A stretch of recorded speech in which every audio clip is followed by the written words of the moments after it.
The day started like any other day on Earth. People were waking up, drinking tea, getting ready for work, sending kids to school, and scrolling through their phones without thinking much about what might happen next. Life was normal, and everyone expected it to stay that way. There had been no warnings, no strange signals, no signs in the sky. Nothing suggested that the world would change in a single moment. But then, in the middle of that normal morning, something unusual happened. At first, only a few people noticed it. A strange flicker appeared on some television screens. A few phones froze for a moment and restarted on their own. Some live news channels cut off suddenly, like someone had pressed a mute button on the entire world. People looked up in confusion, thinking it was a technical problem, maybe a satellite issue or a system crash. But within seconds, every single device, phones, TVs, hologram screens, even giant billboards in cities, switched to the same unknown broadcast. At first, the screen was dark. Then a strange symbol appeared. No one had ever seen it before. It wasn't human and didn't look like anything from Earth. The symbol slowly rotated, glowing in a color that didn't seem natural, something between silver and blue.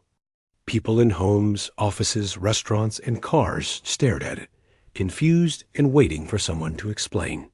But there was no explanation. No news anchor, no voiceover, no emergency alert. Only that symbol. Families gathered around their screens. Office workers stopped typing. School classrooms fell silent. Even traffic paused as drivers pulled their cars over to check what was happening. Within a minute, the entire planet was watching the same screen. The same strange symbol. The same growing feeling that something was horribly wrong. And then the symbol disappeared. In its place appeared a shape tall, thin, nothing like humans. It wasn't fully clear, as if the camera broadcasting it wasn't made for human eyes. People leaned closer, unsure whether it was real. But the figure moved. It turned slightly, revealing more of its form. That was the moment the world understood that they were not watching a movie or a prank. This was something real, something alive, something not from Earth. A silence fell across the globe. No one spoke. The figure made a sound, a deep echo that didn't resemble any language humans knew. But the sound didn't need translation. It carried intention, power, confidence, and something cold. It was the sound of a species announcing itself. Then the broadcast changed again. Crowds around the world gasped, but no one had time to react. The screen showed a human colony, one of Earth's far-off settlements in space. People recognized the uniforms, the architecture, the open courtyards, the solar towers. Many had friends or relatives living there. It was a peaceful colony known for research and farming, not war. The camera angle shifted, as if the aliens wanted Earth to see everything clearly. The colony looked normal. People were walking, working, talking, unaware that millions of eyes were watching them from Earth. And the alien voice returned, echoing through every device, louder this time. The message didn't translate into words, but the feeling behind it was unmistakable. It felt like a warning, like a demonstration, like a cruel announcement of power. Light suddenly formed above the colony. Something in the sky brightened, expanding quickly. People watching on Earth leaned forward, not understanding yet what they were seeing. Some whispered prayers. Some held their breath. Parents covered the eyes of their children. Everyone felt the same fear, the same confusion. But it was too late to understand. What happened next was shown without detail, without explanation, but it was enough for the world to understand that millions of lives had been lost in an instant. The broadcast didn't show graphic scenes. It showed only the moment of silence after the event. The colony that had been filled with movement and life seconds earlier was suddenly still. Too still. Empty. The silence of that scene was more terrifying than any sound. People across Earth broke down. Some cried loudly. Some sat frozen, unable to accept what they were seeing. Others shouted at their screens, demanding the broadcast stop. But it didn't stop. The alien figure reappeared, standing as if proud of what had been shown. There was no sign of regret, no hesitation. The figure simply stared back at Earth, as if waiting for a reaction, as if daring humanity to respond. The broadcast ended as suddenly as it began. Screens went black. Phones restarted. Billboards returned to their usual ads. Television programs resumed as if nothing had happened. But the world could not return to normal. People immediately began calling family members, checking the news, searching for answers. Every news channel began replaying recordings of the broadcast. Scientists tried to decode the symbol. Governments tried to confirm what had happened to the colony. Emergency meetings were called before the shock had even settled. In cities, people gathered in groups, trying to make sense of the moment. Some looked up at the sky as if something else might appear. Others stood frozen on sidewalks, trying to call loved ones who lived in the colony. Some fell to their knees, overwhelmed by fear. Everywhere, conversations broke out, confused, angry, heartbroken conversations. How is this possible? Why would they show that? Who are they? Are we next? All around the world, millions of people had the same questions. But no one had answers yet. Inside government centers, the highest-ranked leaders gathered urgently. They watched the broadcast again and again, slowing the footage, analyzing every frame. Their faces showed the same shock as the rest of the world. But beneath that shock was something else. Anger, fear, and a responsibility that weighed heavier than ever before. For years, Earth had received strange signals from deep space, but nothing clear enough to act on. A few scientists had suspected intelligent life existed somewhere, but even they had not predicted that a hostile species was watching Earth closely enough to take over its communication systems. The idea that aliens could break through every device on the planet instantly meant their technology was far beyond ours. And if they could destroy a colony and broadcast it as a message, what else could they do? Earth's leaders knew they had to act fast. They couldn't allow fear to grow out of control. They couldn't allow rumors to fill the silence. They needed to speak to the world. But they also needed to understand what they were dealing with. Were the aliens planning more attacks? Was this only the beginning?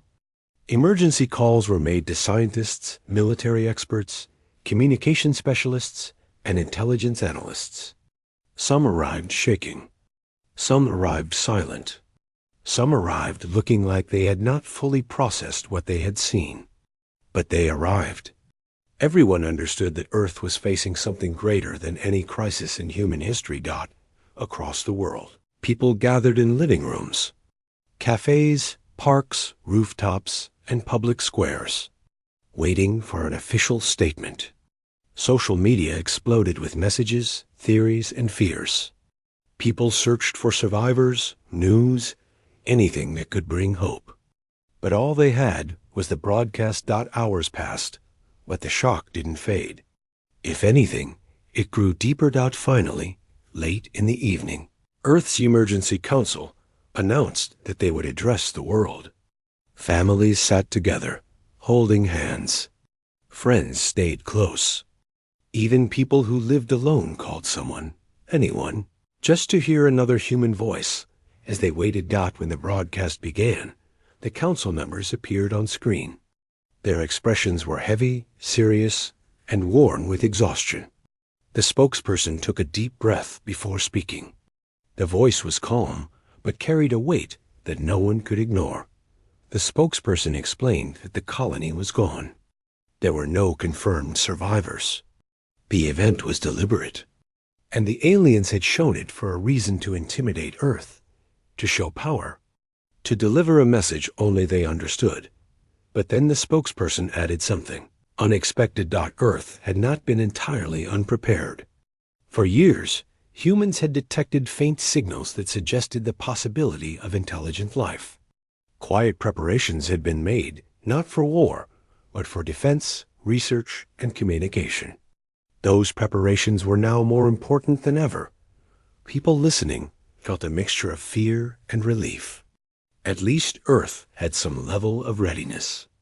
At least someone had seen a threat long before this day, the spokesperson continued, saying that Earth would not act out of fear or rage. They would seek understanding. They would gather information. They would protect humanity. And they would not let the loss of the colony be forgotten or ignored. When the broadcast ended, the world was not calm, but it was united. People were still afraid, but they were no longer frozen. They talked, cried, prayed, and comforted one another. They lit candles. They gathered outside. They looked up at the sky with a new kind of awareness. Earth had witnessed something unimaginable. And though the fear was deep, something else began to grow beneath it, a quiet, steady resolve. A promise that humanity would not stand helpless. A promise that the fallen would be remembered.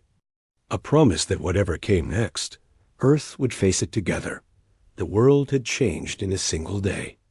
And everyone knew that the days that followed would shape the future of humanity forever. After the shocking broadcast, Earth lived through its quietest night in history.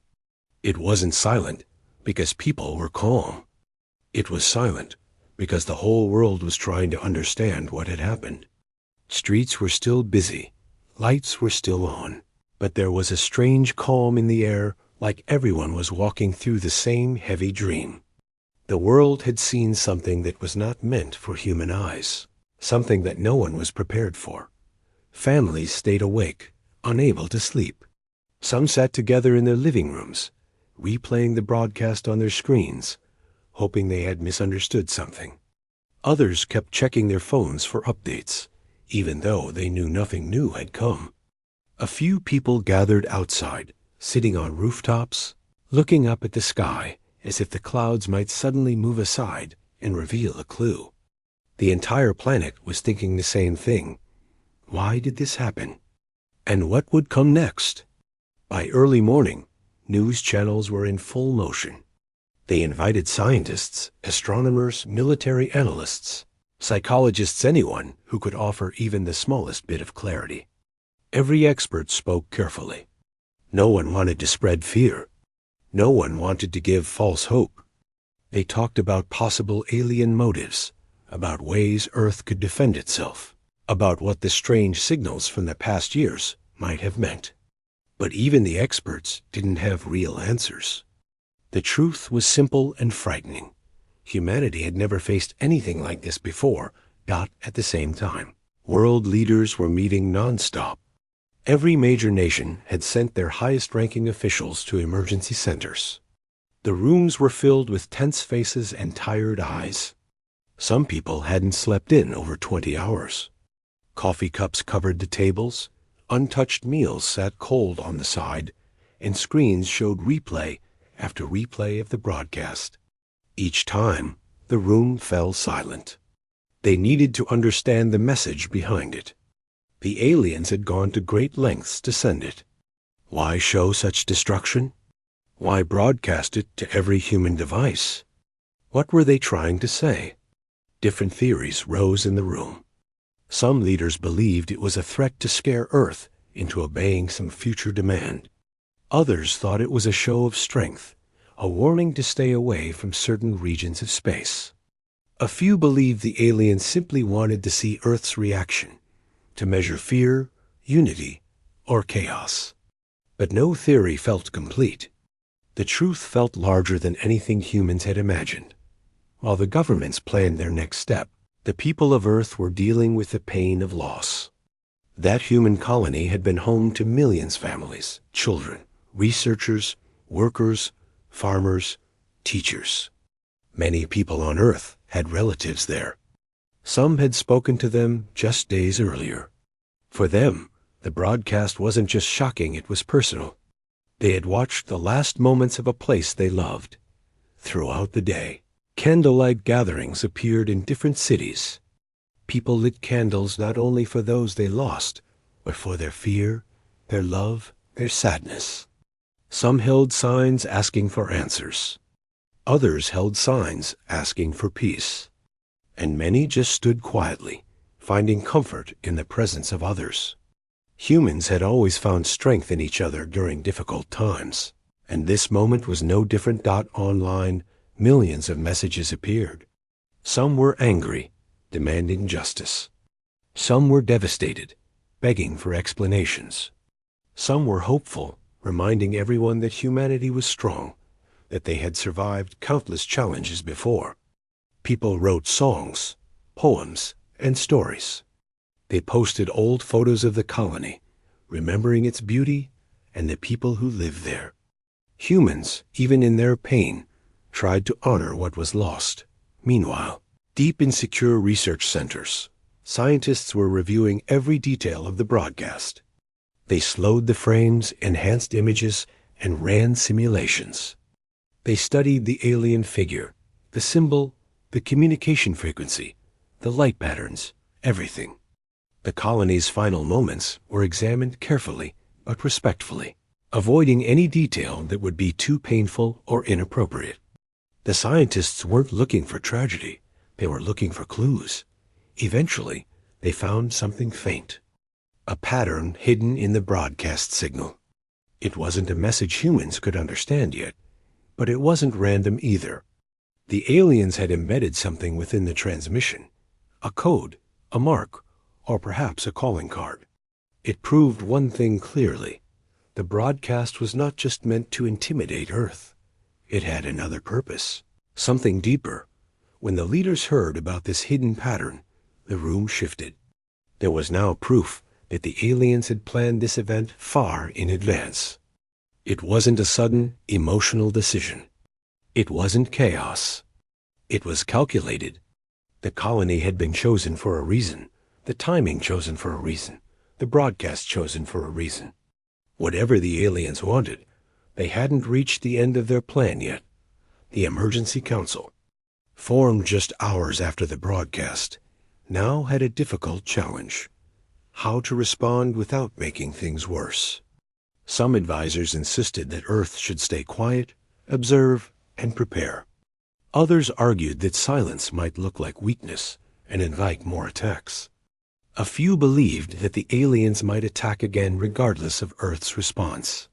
Decisions had to be made quickly, but the wrong decision could endanger the entire planet. After long discussions, the Council made a choice. Earth would not respond publicly to the aliens yet. Instead, they would begin gathering information as fast as possible. They would strengthen defenses around every major city, and they would expand the monitoring of outer space. Satellites would be recalibrated to detect even the faintest signals. Space stations would be reinforced. Communication networks would be secured.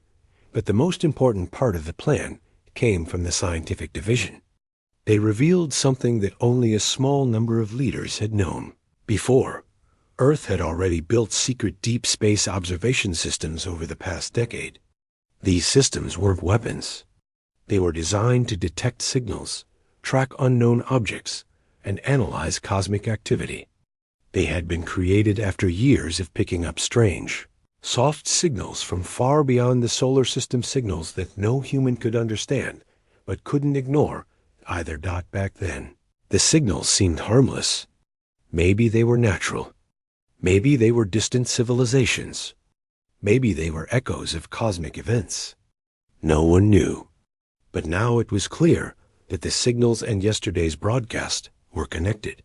The aliens had been watching Earth, and Earth had unknowingly been listening to them. When the Council revealed this information to a smaller group of trusted advisors, reactions were mixed. Some felt angry that the public hadn't been told earlier. Others felt relieved that Earth had some kind of preparation. But most understood the truth. Revealing the signals earlier would not have stopped what happened. Humanity simply hadn't been ready to understand. While all this happened behind secure doors, the rest of the world was still processing the emotional shock. Schools tried to comfort students. Offices held small meetings so people could talk about their fears. Some businesses closed early so workers could spend time with their families. Communities came together, sharing food, blankets, and conversations. People comforted neighbors they had never spoken to before. Even strangers hugged when emotions became too heavy. The shared feeling across Earth was a mix of grief and unity. People were afraid, yes, but they also felt strangely connected. Humanity understood that whatever came next, they would face it together. It didn't matter what country someone came from or what language they spoke. Everyone was human. Everyone was vulnerable. Everyone had the same questions in their hearts. Late in the evening, the Emergency Council made another important decision.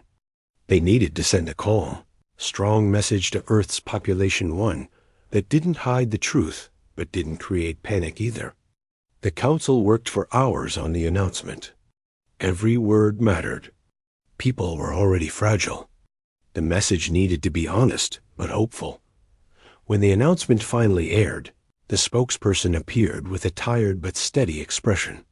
The spokesperson explained that Earth now had confirmation. The colony was gone, and the event was not an accident. But Earth was not helpless. Preparations had been made in previous years, and those systems were now active. Experts were studying the broadcast and the hidden signal. Data was being collected. Satellites were watching. And Earth was united in its response. The spokesperson also made a heartfelt statement honoring the colony's people, acknowledging their loss and promising that their memory would guide every decision made in the coming days. The world needed to feel that their grief mattered, that the lost lives were not just numbers, but real people with stories and dreams. This message helped calm many hearts. It didn't erase fear, but it gave people a sense of direction. They weren't walking in the dark anymore. They had leaders who were working, scientists who were searching for answers, and a world filled with people supporting each other. After the broadcast, families embraced. People wiped tears and took deeper breaths. The night still felt heavy, but it wasn't as painful as the night before. Humanity had taken its first step forward. Across the world, small moments of hope appeared. A neighbor brought warm food to a grieving family. A group of young people painted a mural in honor of the colony. Someone played soft music on a balcony, and strangers below stopped to listen. Even in sadness, humanity created beauty and kindness. The world still didn't know what the aliens wanted or what might happen next. But Earth had discovered something important. Its un. The days after the broadcast felt strange for everyone on Earth. People were trying to return to their routines, but nothing felt normal anymore. Even small things like the sound of a phone notification, a sudden flicker on a TV screen, or the sight of a plane flying overhead made people stop and look around with worry. The sky felt different. The air felt heavier. And time felt slower, as if the world was waiting for something. In government centers, no one had slept properly since the incident. Scientists slept on chairs, military officers worked through the night, and communication experts stayed glued to screens. The Emergency Council had created teams for different tasks. One to study the hidden alien signal, one to monitor outer space, one to analyze the broadcast, and one to predict what might happen next. Space monitoring team discovered something first. They noticed a strange pattern near the outer planet, something that didn't match any natural cosmic activity. At first, they thought it could be a glitch. But when multiple satellites and observation systems confirmed the same readings, a quiet alarm spread through the room. Unidentified energy signatures. They were faint but consistent. The team checked older data and realized that the signals had started shortly after the broadcast. The aliens weren't silent. They were moving again. The leader of the monitoring team rushed to inform the council. When the news was shared, the room grew tense. Some members leaned forward, trying to understand the data. Others leaned back, processing the fear they had been trying to ignore. If the aliens were gathering energy near the outer planets, what did it mean? Were they preparing another message? Another demonstration? Another attack? No one knew yet, but the timing felt too perfect to be harmless. Across the world, people were still grieving the loss of the colony. Many watched the news closely, hoping for good updates, but instead, the channels kept repeating that Earth was in a high alert state. Schools taught children how to stay calm in emergencies. Workplaces practiced new safety drills, and communities organized support groups where people could share their fears. Even though everyone tried to stay calm, the uncertainty made it difficult. By the third day, the monitoring team noticed that the energy signatures were becoming stronger and more coordinated. More objects moved into the region.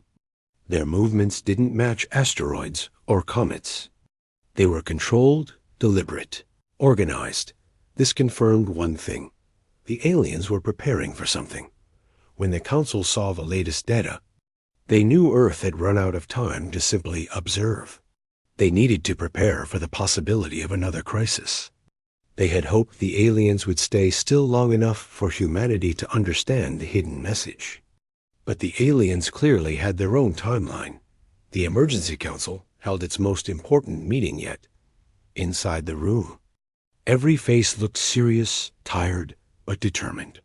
The spokesperson opened the meeting quietly, reminding everyone of what was at stake. They didn't need to repeat the terror of the first broadcast. Everyone remembered it clearly. A military advisor stood up and explained that Earth had ships, not many, but enough to defend if necessary. These were advanced vessels created under secret research programs, mainly designed for exploration and protection against unknown cosmic threats. They weren't built for war, but they were strong enough to protect Earth if something dangerous approached. Another advisor explained the alien movements again, showing the patterns on the large screen. The shapes looked like clusters, groups moving together, forming what appeared to be an organized fleet. The council members exchanged worried looks. The idea of an alien fleet near Earth's space was something no one had ever wanted to see. One scientist hesitated before speaking. She explained that the aliens might be preparing a second broadcast, similar to the first one. The timing matched the pattern from earlier. The aliens had shown the destruction of the colony publicly. Perhaps they wanted to show something again. The room grew cold at that thought. Another broadcast meant another demonstration, another message, another possible tragedy. The council knew they couldn't wait any longer. They needed to act before the aliens completed whatever they were preparing. The decision came after hours of debate, after weighing risks and imagining the worst-case scenarios. Earth would send its ships not to start a fight, not to act out of anger, not to attack alien civilians or peaceful regions, but to protect humanity. The mission was clear: gather information, defend if needed, and prevent anything that could harm Earth or another human settlement. When the decision was made, the room felt lighter and heavier at the same time. Lighter because there was finally a plan. Heavier because the plan meant action, risk, and danger. While the council organized the mission, the monitoring team made another discovery that confirmed their worst fears. The alien fleet wasn't just gathering energy near the outer planets. They were aiming toward a specific target, another human settlement. This time, the aliens had chosen a smaller outpost one with only a few thousand researchers. The outpost had sent a short message saying they sensed unusual activity nearby. They didn't know what it was, but they were concerned. Their message ended with a simple request: please advise. That message broke the hearts of everyone who saw it, because the council knew the truth. The aliens were preparing another broadcast, another tragedy, another moment that the entire world would have to watch helplessly unless Earth acted. Now, the council made the final call. Earth's defense ships were to move immediately. No one wanted war. No one wanted destruction. But Earth had no choice except to protect its people. The next hours felt like a blur. The ships were prepared, crews were briefed, and families of the crews were informed. Even though the crews had trained for years, this mission felt different. They weren't exploring. They weren't researching. They were defending humanity itself. The world didn't know the details yet, but small hints spread through the news. Reports said that Earth had deployed space-ready units for observation and protection. People across the globe held their breath, hoping everything would turn out safe. Meanwhile, the scientific team continued decoding the hidden signal from the alien broadcast. Progress was slow, but one thing became clear. The aliens were not chaotic beings. Their actions followed a pattern, a rhythm, almost like they were following their own strict rules. Earth just didn't know what those rules were. Back in space, Earth ships began moving toward the outer region where the alien fleet was gathering. The crews worked quietly, checking systems and preparing for any unexpected surprise. Some looked out at the stars, feeling small but brave. Others whispered calm messages to each other to steady their nerves. No one spoke loudly. The tension in the air was too strong. As they moved closer, they saw faint glimmers in the distance, unfamiliar colors, unusual shapes, movements that no human ship could make. It was the alien fleet. The sight was both breathtaking and terrifying. The alien ships weren't like anything from Earth. They didn't look like machines. They looked almost organic, like living structures that grew instead of being built.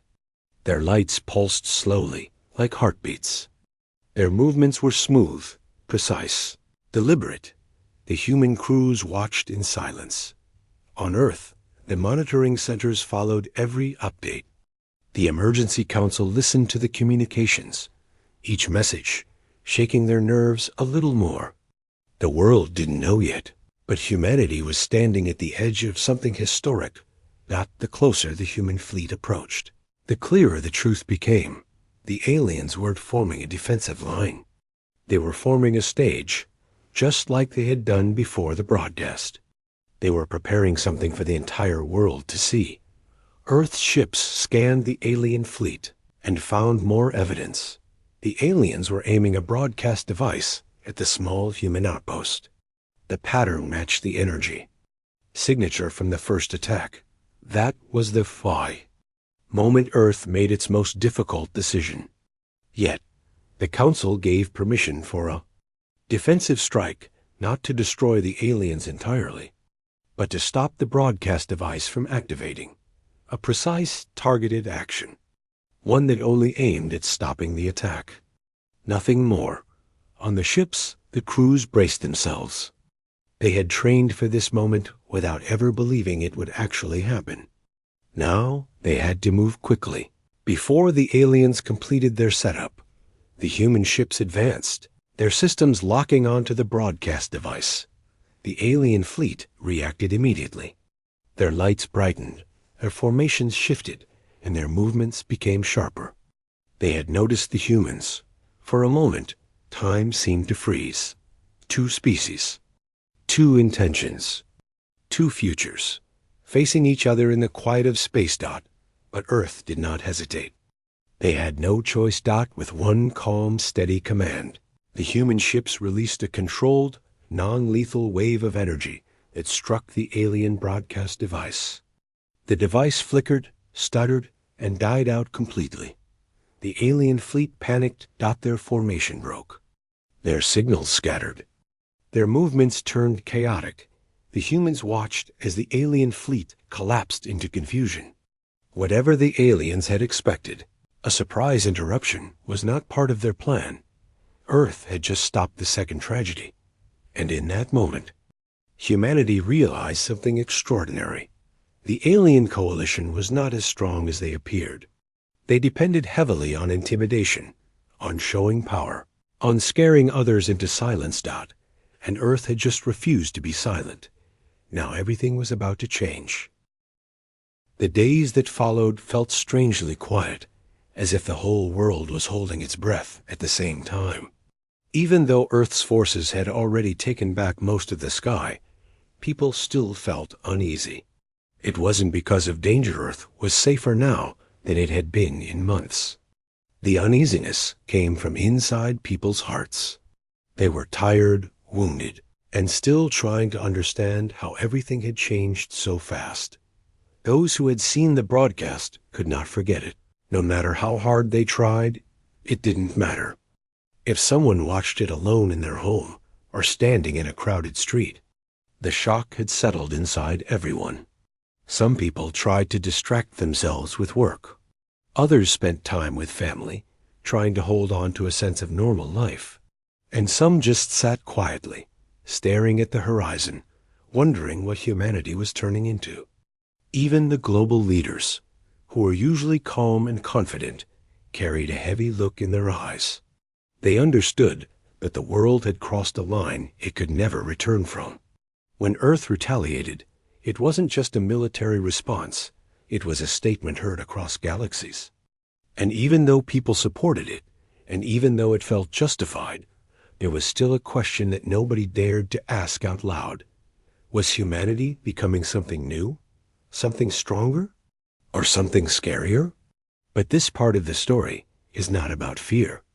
It's about what humans chose to do next. After the retaliation, Earth decided not to disappear into silence.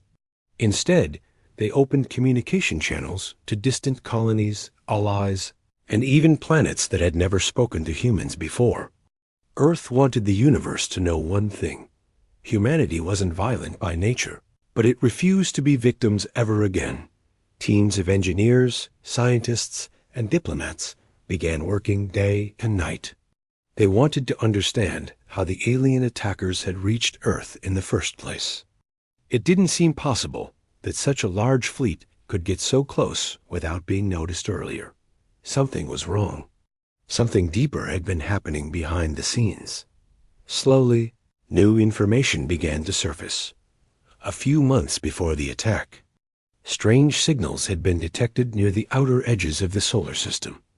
At the time, experts thought they were just natural cosmic noise. After all, space was full of unusual sounds.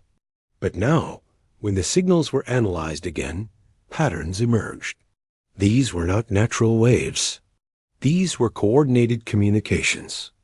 Messages, instructions. The alien attackers had been preparing long before they appeared. Earth's analysts began to piece together the timelines. The invaders had been mapping Earth from a distance, hiding behind distant asteroids, observing for weaknesses. But they weren't working alone. There were traces of another species involved, one that hadn't shown itself directly. This discovery changed everything. Earth understood that this wasn't just a single attack fueled by hatred or cruelty. This was part of a larger plan, one that might involve more enemies in the future. Maybe these invaders were just the first wave, or maybe they were testing humanity's strength. But instead of scaring people, this information did something unexpected. It united them even more. Around the world, volunteers began helping in large numbers. Some helped rebuild damaged cities. Some supported families who had lost loved ones.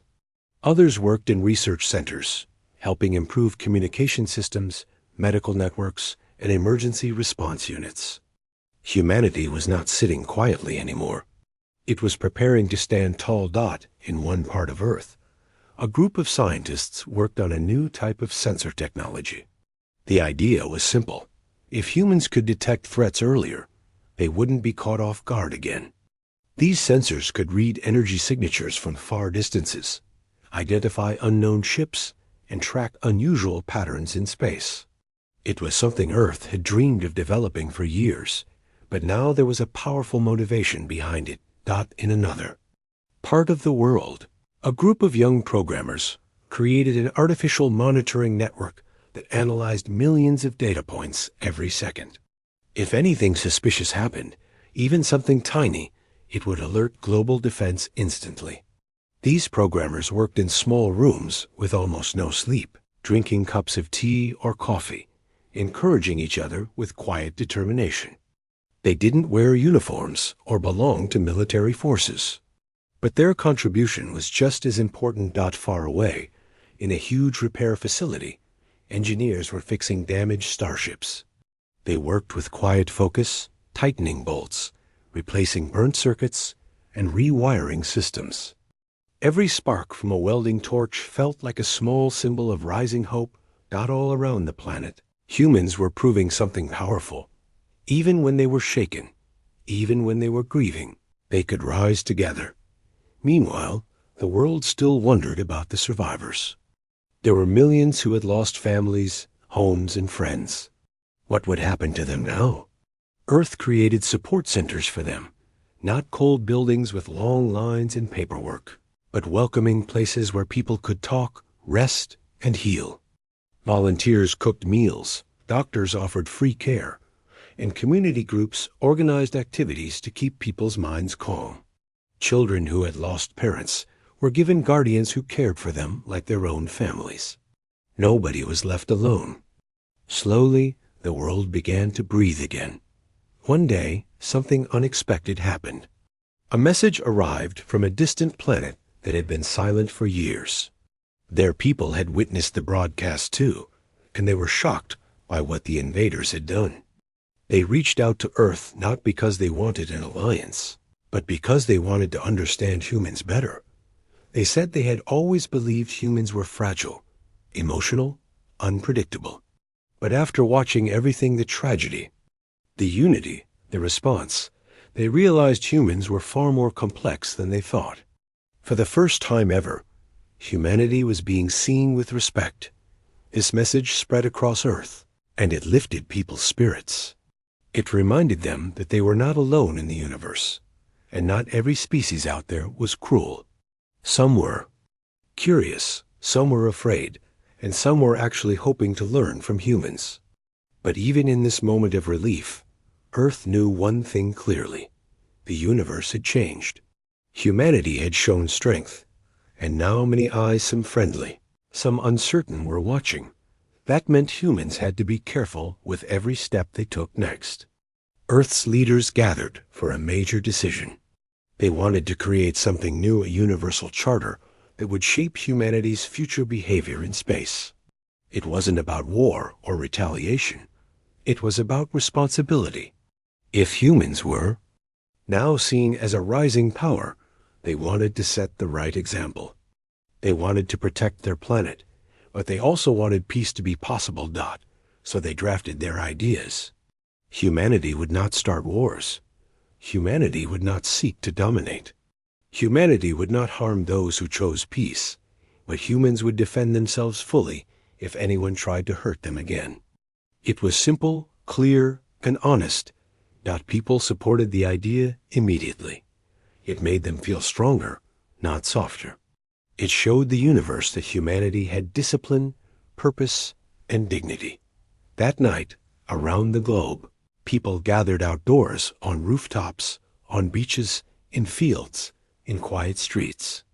They looked at the sky together, not with fear, but with determination. They didn't know what the future held. Maybe more species would appear. Maybe new friendships would form. Maybe new conflicts would rise. But one thing was certain: humans were no longer the silent planet at the edge of the galaxy. They had stepped onto the universal stage. And every star in the sky felt different now. Earth was ready for whatever came next. The story was not over yet. In fact, it was only just beginning. Even after the chaos and fear had passed, Earth felt different. People walked through cities with a sense of quiet pride, mixed with grief for the lives that had been lost. 7 million humans were gone, but their memory became the foundation for a new beginning. Communities that had once been divided came together. Families who had lost loved ones found comfort in strangers who understood their pain. Humanity was learning, slowly but surely, that its strength came not from weapons or technology, but from unity, resilience, and care for each other. In the weeks after the alien attacks, survivors of the lost colony were given priority care. Specialized teams worked with them to rebuild their lives. Psychologists, social workers, and volunteers spent hours listening, understanding, and helping them cope with loss. Children received extra attention, learning that even in a universe filled with unknown dangers, humans could rely on each other. Education centers were set up to teach them about the stars, the planets, and the history they were becoming part of. Humanity had learned something important. Knowledge and care were just as important as defense. The world's governments worked closely together for the first time in history. Borders seemed smaller. Disputes seemed less important. Every country contributed something to the collective safety of Earth. Some nations shared advanced technology, others shared resources, and everyone shared knowledge. The emergency councils created permanent global networks to detect any threat coming from space. Humanity was no longer just defending itself. It was building a system of protection, communication, and understanding that could prevent another tragedy. Scientists continued studying the aliens' technology. The equipment left behind in the outer planets and scattered across space revealed things humans had never imagined. They learned new ways to travel, new ways to communicate, and even new ways to generate energy. These discoveries were shared globally. Hospitals improved with new technology. Communication systems became faster and safer, and space observation grew to levels never thought possible. Humanity was no longer a quiet observer of the universe. It was becoming an active participant. At the same time, humans reached out to other species who had been affected by the same alien coalition. Some of these species had been silent observers, afraid to intervene. Others had been forced to flee their homes. Humans offered help, showing empathy, understanding, and fairness. These actions created bonds that no weapon could build. Slowly, Earth became known not only for its courage, but also for its compassion. The universe began to notice that humanity's strength was balanced with heart. Even ordinary citizens played a huge role in the recovery. Volunteers cleaned public spaces, donated supplies, and offered support to families who had lost everything.